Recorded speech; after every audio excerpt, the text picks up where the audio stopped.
Hello बच्चों, let's see this question. What is the pH of M/20 KHC8H4O4 solution.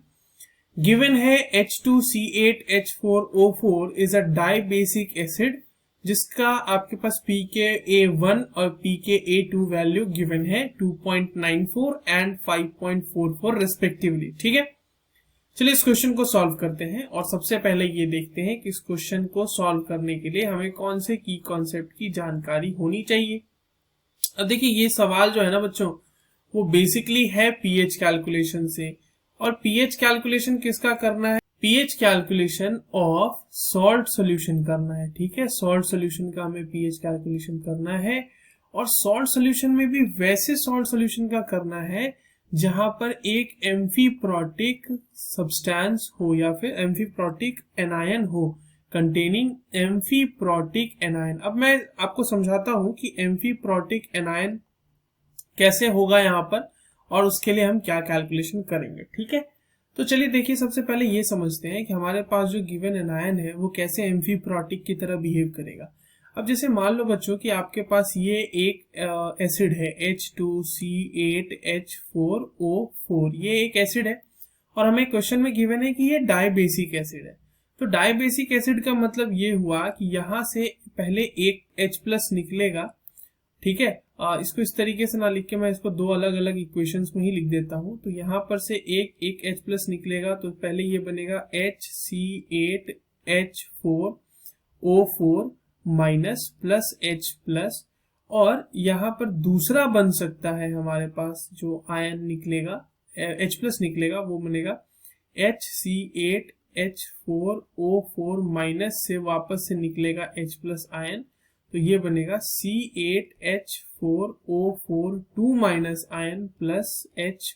ठीक है, अब आप यहाँ पर ये देखें कि ये जो एनायन है ना C8H4O4 माइनस, ये एम्फीप्रोटिक है. ये एम्फीप्रोटिक क्यों है? अगर मैं इसकी बात करूं तो ये एम्फीप्रोटिक क्यों है?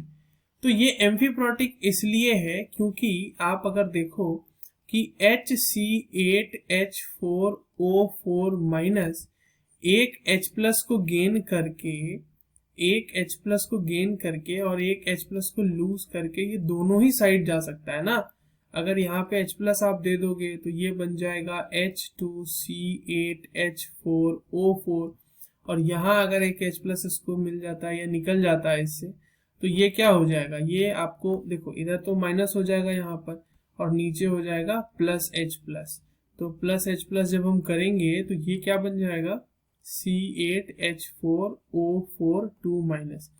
तो ये वाला जो है, ये वाला जो स्पीशी है इसके पास दोनों पॉसिबिलिटी है कि या तो ये भी बना सकता है या तो ये भी बना सकता है.